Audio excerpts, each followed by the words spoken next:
Hello friends, कैसे हैं आप। स्वागत है आपका मेरे YouTube channel Waseem wealth creation में। मैं हूं आपका होस्ट एंड दोस्त मोहम्मद वसीम अकरम। दोस्तों, आज मैं फिर से आप लोगों के सामने एक नया शेयर लेकर के हाजिर हुआ हूं और आज का जो शेयर है वो टेक्सटाइल सेक्टर से जुड़ा हुआ शेयर है। और ये शेयर जो है बहुत सारे रिटेल इन्वेस्टर्स जो है इसके पीछे पड़े रहते हैं और इसको लेकर के, चूंकि इसका प्राइस कम है, इसलिए उनको ऐसा लगता है कि शायद ये जो है यहाँ से कई गुना प्राइस इसका इंक्रीज हो जाएगा और हमारे वेल्थ को कई गुना कर सकता है। तो दोस्तों, मैं इस वीडियो के माध्यम से आप लोगों को इस शेयर के बारे में सारे डिटेल में एनालिसिस करेंगे, चर्चा करेंगे। उसके बाद आप लोग जो है अच्छे तरीके से निर्णय ले पाएंगे कि क्या वाकई में इस शेयर में इन्वेस्ट किया जा सकता है, करना चाहिए या नहीं करना चाहिए। सबसे पहले आप लोगों से ये रिक्वेस्ट है कि अगर हमारे चैनल पर नए हैं तो प्लीज हमारे चैनल को सब्सक्राइब जरूर कर लें और बेल आइकन को हिट भी कर दें ताकि हमारे सारे नोटिफिकेशन आपको टाइम से मिलता रहे। दोस्तों, आइए वीडियो को शुरू करते हैं। हाँ, एक चीज और, ये वीडियो सिर्फ और सिर्फ एजुकेशनल पर्पज से बनाया गया वीडियो है, किसी भी तरह का बाय या सेल का रिकमेंडेशन नहीं है। अगर इस शेयर में आप इन्वेस्ट करना चाहते हैं तो प्लीज अपना जो है आप खुद का रिसर्च, खुद का एनालिसिस कर लें और बेटर होगा कि आप अपने फाइनेंशियल एडवाइजर की राय भी ले लें।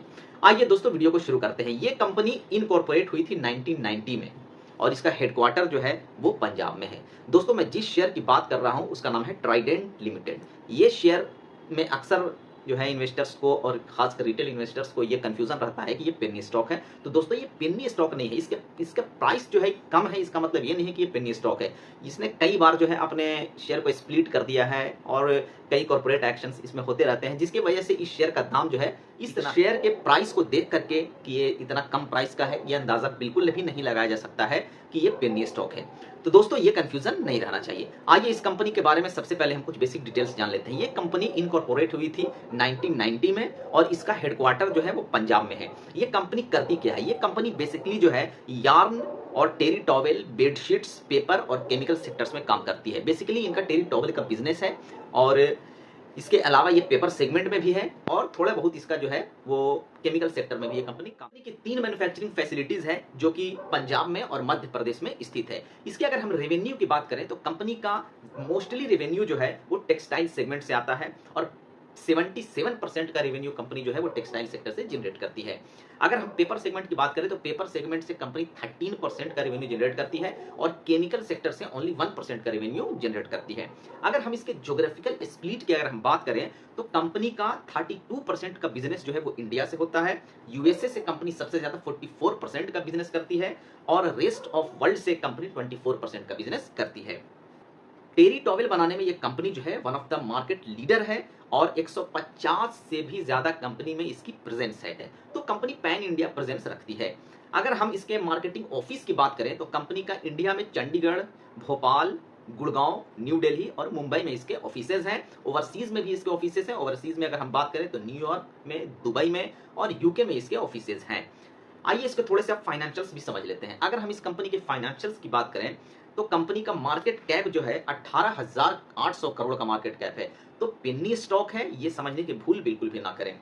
अगर हम सेक्टर की पी की बात करें तो 33 का है और स्टॉक का जो पी है वो 53 है। तो सेक्टर के पी के मुकाबले अगर हम देखें तो कंपनी काफी ओवर वैल्यूड नजर आती है। कंपनी का पी काफी हाई है। बुक वैल्यू की अगर हम बात करें तो 7.54 है और कंपनी का फेस वैल्यू 1 है। अगर हम डिविडेंड यील्ड की बात करें तो कंपनी जो है डिविडेंड भी प्राप्त करती है। कंपनी का डिविडेंड यील्ड जो है 0.97% का है। कंपनी का आरओई 8% है और आरओसी 10% का है। कंपनी में सबसे बेटर बात यह है कि कंपनी का कोई भी शेयर प्लेज या गिरवी नहीं है और कंपनी पे किसी तरह का कोई डेट भी नहीं है। तो कुल मिलाकर के इसके फाइनेंशियल्स हमें ठीक लगते हैं, बट थोड़ा सा पी वाइज ये जो है महंगा है।